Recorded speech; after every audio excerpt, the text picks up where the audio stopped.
السلام علیکم دوستو، امید ہے آپ سب لوگ اللہ تعالیٰ کے فضل و کرم سے خیر و عافیت سے ہوں گے۔ اللہ تعالیٰ سے دعا ہے کہ وہ آپ پر اپنا فضل و کرم عنایت فرمائے اور آپ کو اپنا حلال اور طیب رزق بے پناہ اور بے شمار عطا فرمائے۔ آج کا واقعہ نہایت اہم واقعہ ہے۔ یہ واقعہ سننے کے بعد آپ کی زندگی میں ایک بہت بڑی تبدیلی آئے گی، جس کے بعد یقینی طور پر آپ اللہ تعالیٰ کے فضل و کرم اور اس کی نوازشات کا مزید احسان مند ہو جائیں گے۔ کہتے ہیں کہ نصوح ایک عورت نما آدمی تھا، باریک آواز، بغیر داڑھی اور نازک اندام مرد۔ وہ اپنی ظاہری شکل و صورت سے فائدہ اٹھاتے ہوئے زنانہ حمام میں عورتوں کا مساج کرتا۔ کوئی بھی اس کی حقیقت نہیں جانتا تھا، سبھی اسے عورت سمجھتے تھے۔ یہ طریقہ اس کے لیے ذریعہ معاش بھی تھا اور عورتوں کے جسم سے وہ اس طریقے سے لذت بھی حاصل کرتا تھا۔ کئی بار ضمیر کے ملامت کرنے پر اس نے اس کام سے توبہ بھی کر لی، لیکن ہمیشہ توبہ توڑتا رہا۔ ایک دن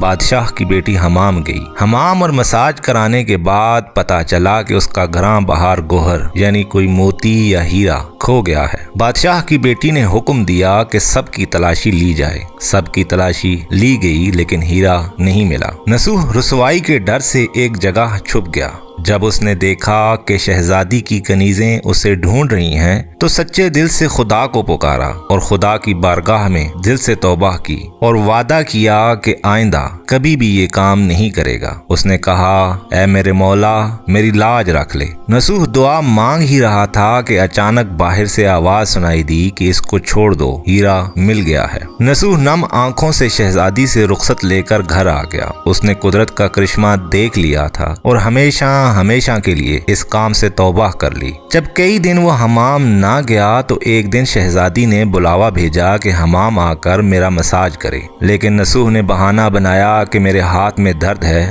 میں مساج نہیں کر سکتا۔ نصوح نے دیکھا کہ اس شہر میں رہنا اس کے لیے مناسب نہیں ہے۔ سبھی عورتیں اس کو چاہتی ہیں اور اس کے ہاتھ سے مساج لینا پسند کرتی ہیں۔ جتنا بھی غلط طریقے سے مال کمایا تھا وہ سب نصوح نے غریبوں میں بانٹ دیا اور شہر سے نکل کر کئی میل دور ایک پہاڑی پر ڈیرا ڈال کر اللہ کی عبادت میں مشغول ہو گیا۔ ایک دن اس کی نظر ایک بھینس پر پڑی جو اس کے قریب گھاس چر رہی تھی۔ اس نے سوچا کہ یہ کسی چرواہے سے بھاگ کر یہاں آ گئی ہے، جب تک اس کا مالک نہ آ جائے تب تک میں اس کی دیکھ بھال کر لیتا ہوں۔ لہٰذا اس بھینس کی دیکھ بھال کرنے لگا۔ کچھ دن بعد ایک تجارتی قافلہ راستہ بھول کر ادھر آ گیا، جو سارے پیاس کی شدت سے نڈھال تھے۔ انہوں نے نصوح سے پانی مانگا۔ نصوح نے سب کو بھینس کا دودھ پلایا اور سب کو سیراب کر دیا۔ قافلے والوں نے نصوح سے شہر جانے کا راستہ پوچھا۔ نصوح نے ان کو آسان اور نزدیکی راستہ دکھا دیا۔ اس کے اخلاق سے متاثر ہو کر تاجروں نے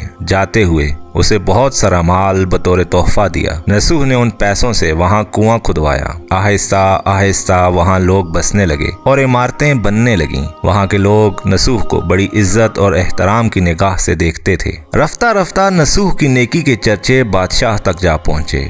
بادشاہ کے دل میں نصوح سے ملنے کا اشتیاق پیدا ہوا۔ اس نے نصوح کو پیغام بھیجا کہ بادشاہ آپ سے ملنا چاہتا ہے، مہربانی کر کے دربار تشریف لے آئیں۔ جب نصوح کو بادشاہ کا پیغام ملا تو اس نے ملنے سے انکار کر دیا اور معذرت چاہی کہ مجھے بہت سارے کام ہیں، میں نہیں آ سکتا۔ بادشاہ کو بہت تعجب ہوا، مگر اس بے نیازی کو دیکھ کر ملنے کی طلب اور بڑھ گئی۔ بادشاہ نے کہا کہ اگر نصوح نہیں آ سکتے تو ہم خود اس کے پاس جائیں گے۔ جب بادشاہ نصوح کے علاقے میں داخل ہوا تو خدا کی طرف سے ملک الموت کو حکم ہوا کہ بادشاہ کی روح قبض کر لی جائے۔ چونکہ بادشاہ بطور عقیدت مند نصوح کو ملنے آ رہا تھا اور رعایا بھی نصوح کی خوبیوں کی گرویدہ تھی، اس لیے نصوح کو بادشاہ کے تخت پر بٹھا دیا گیا۔ نصوح نے اپنے ملک میں عدل اور انصاف کا نظام قائم کیا۔ وہی شہزادی جسے عورت کا بھیس بدل کر ہاتھ لگاتے ہوئے بھی ڈرتا تھا، اس شہزادی نے نصوح سے شادی کر لی۔ ایک دن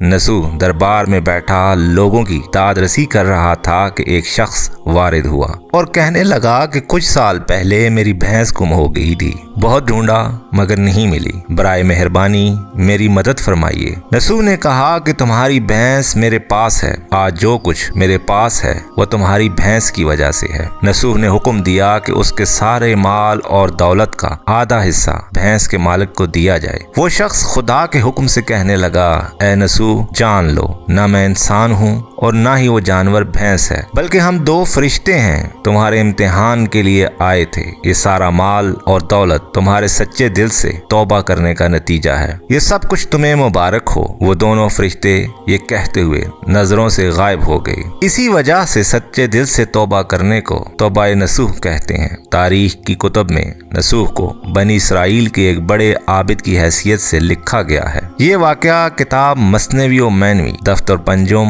انوار المجالس صفحہ 432 سے لیا گیا ہے۔ اس واقعہ سے ہمیں سبق ملتا ہے کہ نصوح رزق کمانے کے لیے اللہ کا ناپسندیدہ کام کیا کرتا تھا۔ جب وہ کام اللہ کے خوف کی وجہ سے چھوڑا تو اللہ نے رزق کے اسباب پیدا کیے اور بادشاہت تک عطا کر دی۔ حرام طریقے سے لذت حاصل کرنا چھوڑا تو اللہ نے نکاح میں شہزادی دے دی۔ اللہ تعالی ہم سب کو توبہ کرنے کی توفیق دے، آمین۔